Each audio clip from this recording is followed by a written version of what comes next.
I'm reading through the long-form sections of my book, May It Be So, a book I put together with my good friend Scott Erickson.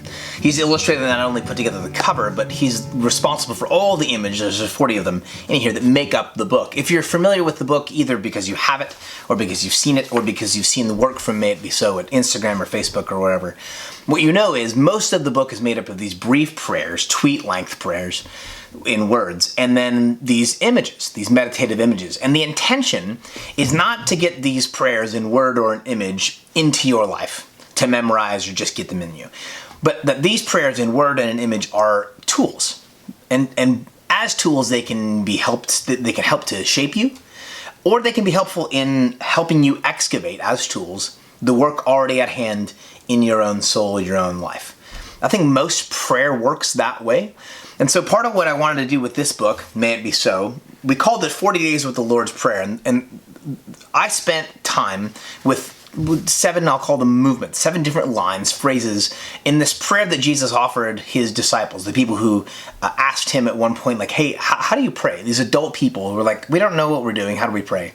And he offered them this prayer. We call it the Lord's Prayer, we call it the Our Father. Instead of just talking about what the words would have meant in their historical context, I wanted to spend some time doing with this prayer what we're doing with these words and images throughout the book. What did they draw out of you? What does Our Father draw out of you? In this second section, this phrase, Hallowed Be Your Name. What does the phrase, what are the words, Hallowed Be Your Name, draw out of you? This story is what they draw out of me. The only piece of sports memorabilia I own is a baseball autographed by the 1974 Oakland Athletics. The ball is special for a few reasons. First, 1974 is my birth year. And second, the A's won their 3rd straight World Series that year, and their 8th up to that point.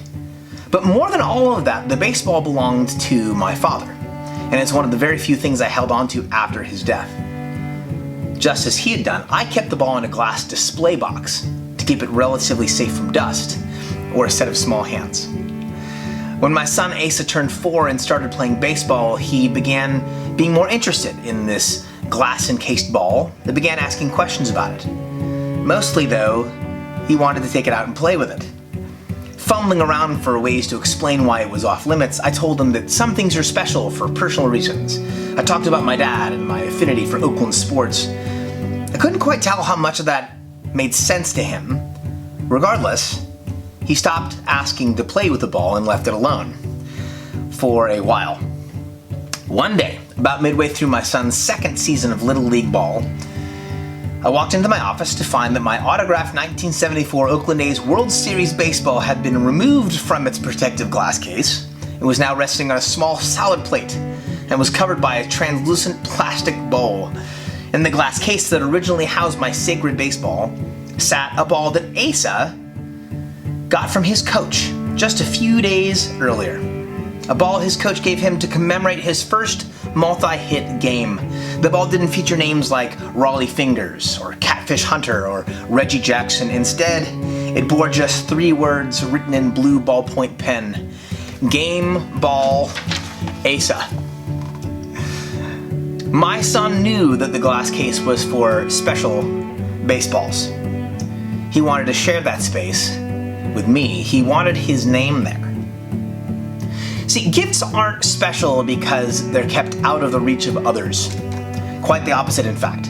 The value of a gift is rooted in its nature as a gift. It must be given. In being given, its value is established and even multiplied. That baseball I kept in a glass case was just one of the 150,000 baseballs used in the 1974 Major League season, until someone passed it around the Oakland A's locker room to be signed. Then, for a while, it was one of the few thousand baseballs autographed by professional athletes that same year. When my father brought it home and then handed it down to me, it became a very different kind of special. Years later, that baseball became a way for me to see and understand something about the way my father saw me. He cherished and valued that baseball. I must be someone very special to him if he wanted me to have it. The power in a gift is that it changes the recipient.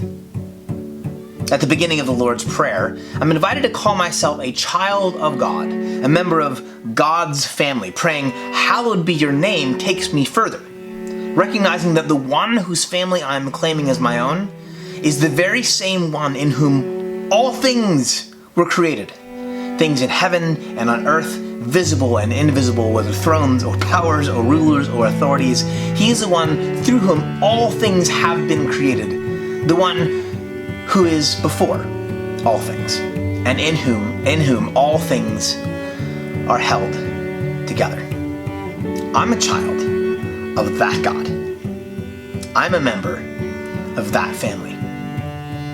That's a bit like being handed the most glorious and sacred baseball of all time and hearing, "Here, this is yours."